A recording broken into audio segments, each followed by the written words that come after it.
This is Everything Happens. I'm Kate Bowler. For those of you who've been with me from the beginning, you know that I've been living through my own dark time after I was diagnosed with stage 4 cancer. And when you have a serious illness, one thing you are definitely going to learn about is awkwardness. After I was diagnosed, people didn't know how to respond. Human beings are, by nature, ridiculous. And let's face it, nothing is more ridiculous than having to answer the question, "How are you?" in a casual way after you've been diagnosed. So I thought it would be useful to talk to an expert in awkwardness. My guest today is Alexandra Petri, and she is easily the most fun person on the planet to introduce. She not only writes a hilarious and clever column for the Washington Post, but she has auditioned for America's Next Top Model and performed more than adequately in an international whistling convention. She once joined a cult, quote, to be polite.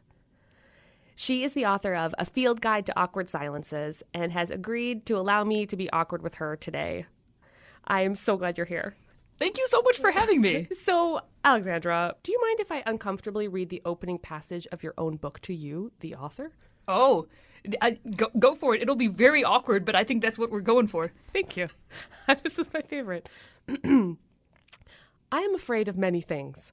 Drowning, fire, the disapproval of strangers on the internet, that I'll be hit by a bus without having had a chance to clear my browser history. You know, the usuals.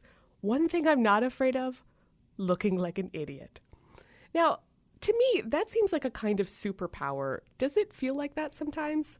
It really does, because I think recently I've been watching Trial and Error, and there's this one character who can't feel his hand at all, and so he's able to, like, cook and put his hand on stoves and stuff, and it's like, you should feel that. Like, if your hand were in good shape, you wouldn't be, like, putting it on a stove, but he's able to do so much more with that hand while cooking, and I feel sort of the same way. I think Ogden Nash said, how can anyone ever do anything immortal when they see they look funny doing it and have to stop to chortle? And I certainly don't notice how weird I look at any given time. Although increasingly, like, as an adult, I'm like, oh, in retrospect, I see how that would have been bad. But I have to say my favorite example, though, from your book is the time that you asked to participate in a dog show as a human. Oh. Well, the previous year I'd gone to a cat show, but then I thought that I was like cheering on and that they didn't have enough spirit for the cats. There was a cat named Mojo, and I was like, Mojo, Mojo! And then they were like, could you please save this for after the ceremony? And so the next year they didn't have the cat show that weekend. They had a dog show, and I'm like, well, I'm going to get people to go to this dog show, and we're going to have a good time. And I get there, I look down, and there's this beautiful dog agility course just laid out there. And I'm like, begging that looks to be really taken. fun. Oh, yeah. No, so I go up to the organizer, and I'm like, excuse me, I promised my dead dog, Topanga, that I would do something special for her at a dog show. Do you mind if I run the course in her honor? And I should mention that this whole time we'd been riding around on, mopeds, and so I had a helmet because I'd been riding a moped. So what this organizer saw was this strange woman in a helmet who comes up and says, excuse me, I'd like to run your course in honor of a dog named Topanga. And so I think she was like, we're just going to do whatever this person wants. So they cleared the dogs off, and they let me run it, and I ran. It was really difficult to run, honestly. The dogs are much smaller and more agile than I am. And I was like, Topanga, Topanga. And at the end, she goes, I hope that was therapeutic for you. So, now please leave, woman in a helmet. Goodbye forever, please.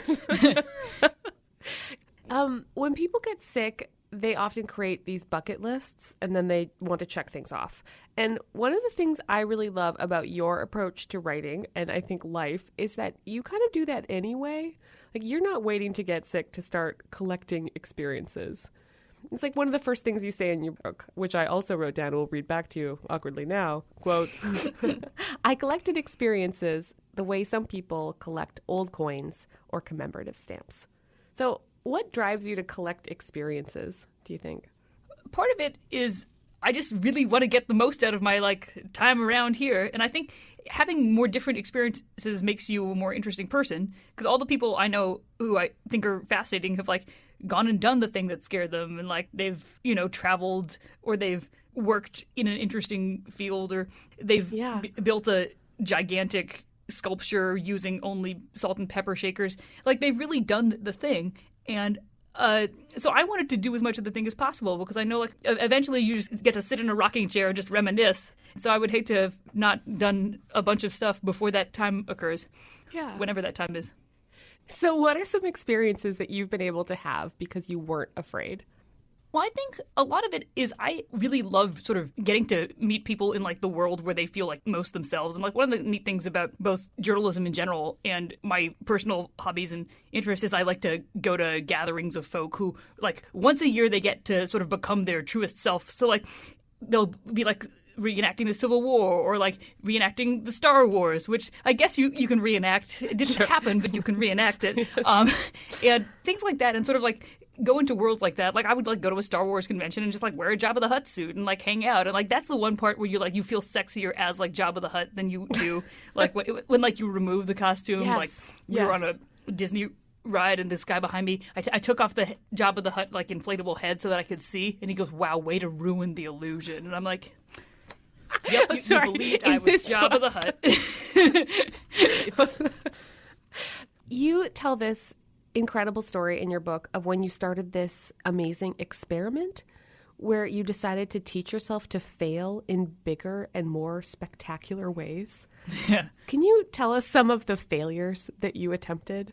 Oh, sure. Growing up watching like America's Most Wanted A and It's Got Talent B and American Idol C, I quickly realized, well, I'm not going to be able to catapult myself to fame through sheer excellence. I need to figure out something that I can do. And then I saw William Hung and I thought, oh, this man is so good at, like, he has this amazing, joyful presence. And now, for those who don't remember William Hung, please just allow everyone to revisit for a moment. He wasn't one of those, like, everyone watched the first few weeks of auditions just to see how bad people could be. And he was, like, joyously and transcendently bad. And I thought, oh, that's my in. I can be really bad at stuff. So I went, like, I tried to audition for various things. Like Halloween backup dancers, I tried to audition for that. They said I had good enthusiasm because I had not budgeted enough dance per minute. So I had a song that went on for like 4 minutes, and I had a dance that turned out only to go for approximately 30 seconds, and it was not ideal. Subsequently, I like went to a beauty pageant to like test this theory out further. And the funny thing about beauty pageants is I really should have gotten on this bus earlier because once you're over like 25, you're in a category that goes from like 25 to deceased, and it's like called Crohn's, and it's just you, and like there's 4 people. But then, yeah, I'd also auditioned for America's Got Talent, and I tried to combine a bunch of different non-talents together, like try to speak in tongues and like twirl around and do a whole bunch of stuff. You describe this moment where you're, what I imagine is sort of deep in the throes of auditioning / trying / not trying. And you look over at one of the judges and you felt like she knew. She knows. Yeah. No. And that made you feel kind of terrible, which I think, so what was it about that moment that made you think like, oh, I didn't get out of this what I thought I would? Yeah, no, because I was sort of thinking, oh, it'll be easy, like, I won't ever have to, like, really fail. What I'll get to do is, like, work really hard and, like, fake fail, instead of just, like, genuinely trying and being told that I'm not good enough. And instead it was like, oh, maybe I should have tried. Maybe I should have, like, found, like, what's something that I'm, like, really gonna be passionate about and, like, get in there and do it and see how it goes, instead of trying, like, to look so bad on purpose that I could never see, like, if I actually would look bad in reality. I just thought it was such a great, I mean, that to me was one of the best realizations I read in a long time, is you tried really hard to fail because it would be truly hilarious and wonderful. And it sounds like you're so open to experience that you're like, you're in. But then there was something about failing in that way that just didn't feel authentic to you. No, exactly. It wasn't real failure. Because you weren't really trying. It wasn't me, like, I was, like, trying to fail, and I failed at failing, which was, like, meta, whoa. But it was also, like real failure is when you really put yourself out there and you're like, earnest, and then you flop. Yeah, I really do think it's something that is so close to bravery and is so close to authenticity and is, like, a real, if done right, it's not a facsimile of vulnerability. Yeah. I think that people need to begin by accepting that the preconditions of life are that you will truly be made a fool of, and that most of the fun things are ridiculous anyway. Yes, yeah. Yeah, I think that too was like part of the key of just learning to be sick in the world is like there were times when I had to wear my like chemotherapy fluids in a bag around my waist. And then I would have to carry more bags to hold the stuff that didn't fit on the other bags. And then it was just bags on bags on bags. And then it would go into a big sort of horse needle in my chest. And then I just walked around like a giant, horrible cancer conversation piece. And if I didn't just allow the absurdity of the situation, like, yes, I bedazzled it myself. Yes, I nicknamed my bag Jimmy Carter because I saw Jimmy Carter twice while getting chemotherapy. I think if I didn't have that, it would be a lot. That's a sign. Yeah. It felt like it'd just get harder and harder to be human anymore. Yeah, because if you're not talking about the elephant in the room, I feel like people will really go out of their way to avoid talking about so many things. It can be very funny. Exactly. Well, I mean, that I think was one of the weirder revelations about my cancer diagnosis is on one hand, it made everyone incredibly, horribly awkward. Like every conversation always began with like, will my aunt or every uncle whose prostate really needs to be described to me right now, wherever I am. So when I read your book, I thought, yes, like this is someone who accepts people as they really are. So I was wondering, do you think it makes you a better friend because you simply accept the weird? I hope so. I think it makes my friends better friends because they're willing to have me around, too. I think it cuts both ways because, I don't know, my friends are always, like my fiance and I, they're always like, you two, like, are friends with some people that we would never be friends with. And I'm like, no, but they're great. Yeah. Once you really get to know, name redacted, he's a terrific human being. It's just like, it takes you a little while. Yeah, I was like reading the back section of your book where you have like things never to say to anyone experiencing terrible times, which was super useful because I feel like everyone's impulse is always to go and be like, oh, this similar thing happened to me. Me too. And that'll bond us together. No. My aunt's prostate. I think that's exactly right. I'm always caught in people's aunt's prostate situation. And I'm just trying to live and have a variety of experiences. And people continue to force me to have the same experience with them over and over again. I think it's just free association. Hey, you remind me of cancer. Speaking of cancer, this horrible thing happened to me. I guess the other thing I wondered when I read your book is that you seem to have this incredible way of being funny and allowing that to help you grapple with something important. I wondered if there was ever a moment where being funny really helped you deal with something painful.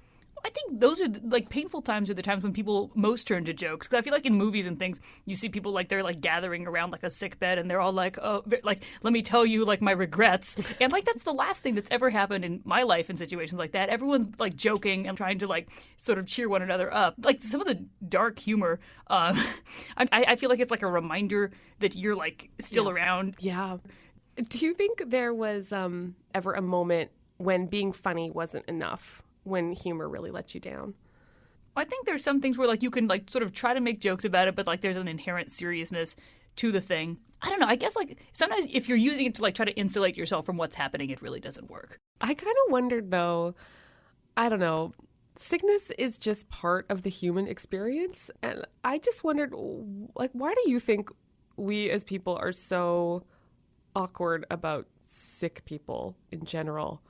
You'd think that people would have the sense that they are slowly climbing toward death. You know, I mean, unless anyone has figured out an exception other than Walt Disney. But, I mean, you'd think that people would get that we're all going to die. And yet people seem very surprised and weird about it. Yeah, everyone's like, no, but like probably I won't. Everyone else will. Maybe like in my case, something different will occur. I don't know. I think if you look at all these pictures from like the 19th century and stuff, people like in their homes, you know, grandma is sitting there like in her bed and like you have to sit there with that. And you're walking around the house and you're like holding a baby in your arm and there's old grandpa coughing his cough. I'm not sure this is like a old-timey Renaissance painting at this point. Yes. It's old-timey grandpa cough. But like all of these things were like much more present and you had to live around them and be with them. And now there's these like very sterile facilities where you go and you do the thing and then you come out and everyone's like, oh good, it's over and we don't have to discuss it because here you are, so it must have been fine. It's sort of compartmentalized in a way that I think is, I guess, sanitary but maybe not healthy. Yeah. That sounds right to me. I mean, it's just a little awkward for me because I have the hospital like physically attached to the same place where I work. And so I have to like leave the shiny world, like put aside my velvet smoking jacket and then like walk down the steps, and then like walk over, and then walk into another building, and then all of a sudden everyone's wearing face masks. I'm like, oh, we're doing something different here. Yeah, this is not the same. There's no wine available here next to the liver section. Why isn't there wine? You have this hilarious essay where you help people talk to different age groups, like babies and then young people and middle-aged people. And like you suggest that maybe people approach 4-year-olds with caution because they can actually remember things. Or like you have a list of helpful questions for 17-year-olds like, do you still respect your parents? Which I thought was really handy. I have a few suggestions of how people can talk to sick people, but I wondered if we could just add a section to that essay about how to talk to people who are sick. I had a couple ideas for you first. Shoot. Well, okay, number one is tell them that everything happens for a reason, and then immediately supply that reason because they will want to know the reason.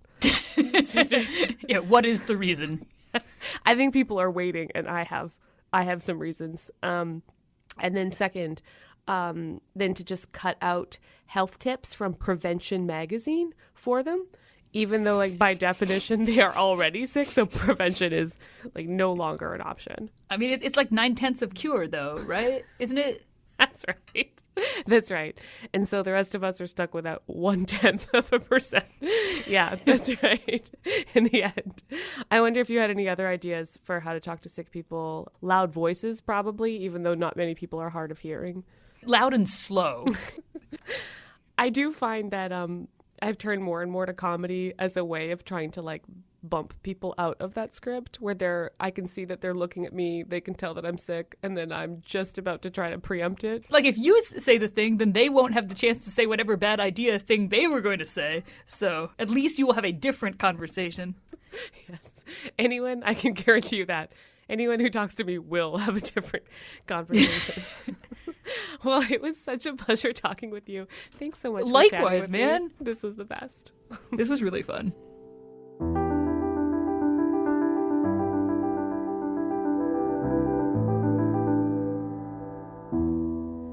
Okay, I was having so much fun talking with Alexandra that I awkwardly completely forgot to ask her some of the things I wanted to know.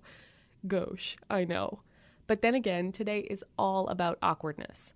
So I'm going to take this opportunity to, that's right, uncomfortably, awkwardly, call her back.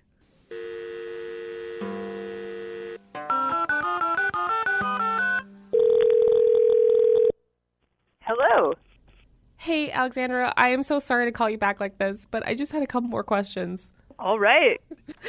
So based on your age group, like, what do you think are the most common, like, life script tragedies?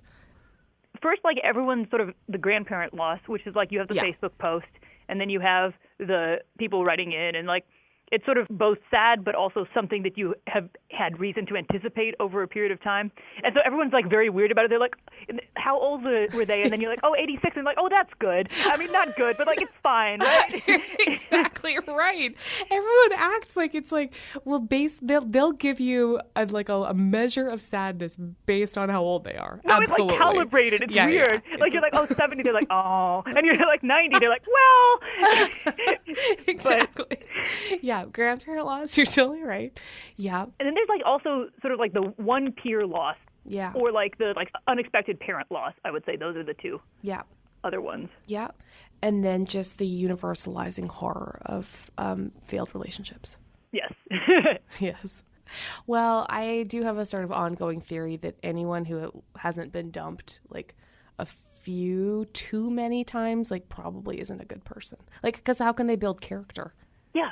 No, how do you build character? And also, like, how do you know that you still like yourself even when X person doesn't like you? Yeah. You have to decide in the face of overwhelming evidence that you're actually still okay. Exactly. It builds gumption. Yeah, or a sense of delusional grandeur. But either way, like, it's going to work. Yeah, both are necessary at some point in life. I think you're totally right. I did wonder, given your expertise in awkwardness, if you have any tips on how to get over awkwardness when you're with people who are actually going through awful times. With the caveat that I'm super bad at this myself and no expert at all. I feel like all of the times when I've been like most terrified of like, what am I going to possibly say when I get into this room? Like once you get into the room, it's much easier. Like just go and do and like be there. And like once you're there, it makes so much more sense than when you're like, oh my God, should I go? I won't even know what to say. I won't know what to do. Will we just sit around the whole time? And like sometimes you will just sit around the whole time and just watch Hallmark movies, like the same one 3 times in a row. And that's fine. Like I guess just getting in the door in the first place and being there, I feel like is the hardest part. Yeah. Yeah. You're totally right. Have you ever been in a situation where you feel like you failed a friend who's hurting and maybe you'd wish you'd done better? Yes. I mean, countless times. I think my nightmare is always that I will text somebody to like invite them to something with like their spouse and they will have like already broken up and like have been divorced for like 3 months years. and not have told me. So I'm always like terrified. I'm like bad at initiating. And I think my regret is that I haven't like stepped up more and done the thing. Yeah. Well, it's hard, especially when, like, you're not even sure the thing has happened. Yeah, I'm never sure what I'm supposed to say. Like, after a breakup, I can be like, you were great, you were golden, like, nothing, like, you deserve, like, the world, et cetera, et cetera. Yes. Like, I feel like I understand conceptually what people want to hear because that's what I wanted to hear myself, at least, and I can extrapolate from that. But in other situations, I'm like, I don't know what to be like. Do people want, like, me to give my thoughts on the subject? Do they just want me to sit here? Like, do we want to try to do an activity? Yeah. And everyone always says, like, don't say, let me be there for you. I'm happy to help in any way. And like then you force the other person to suggest something. But then I'm always worried that like, oh, no one will want like my casserole. Although one time a friend was going through like a grief period and I'm like, I can bring you a casserole. And she's like, have you ever cooked anything resembling a casserole? And I'm like, no. And she's like, thank you. I needed that laugh. So inadvertently, I had provided something. Well, thank you so much for doing this. I appreciate you popping back into my life. Oh, I appreciate you. Thank you for popping back in. And sorry that I did not touch on the narrative and therefore required a separate additional call. It was all a ruse, I swear. I mostly just wanted to hear more about your problems. Thanks. So here they are. That's awesome. So I think I might just call Alexandra back every day from now on because holy crap, that was hilarious.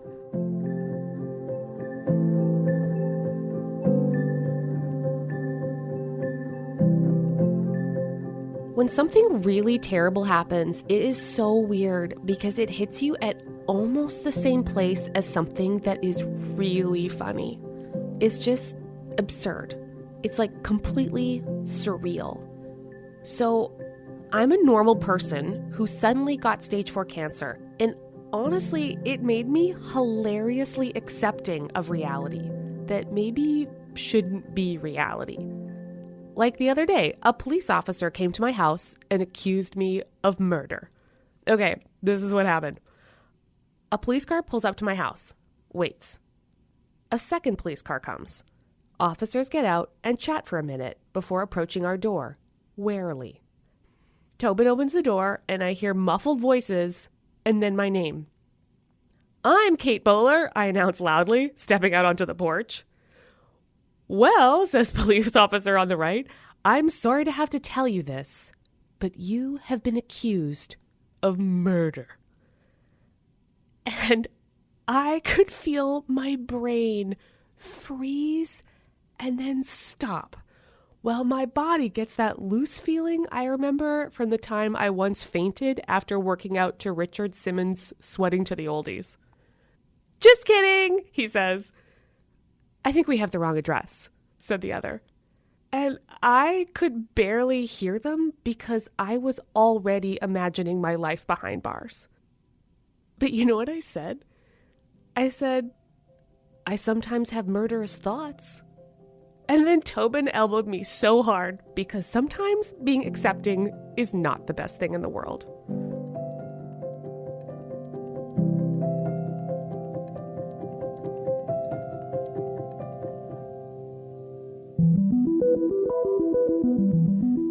Next time, I'm going to talk to someone I think of as a human Tigger. Her name is Margaret Feinberg, and she is not just a really popular speaker and author, but she is the person I called when I got sick because she knows exactly what to say to make everything less terrible. You're going to love her.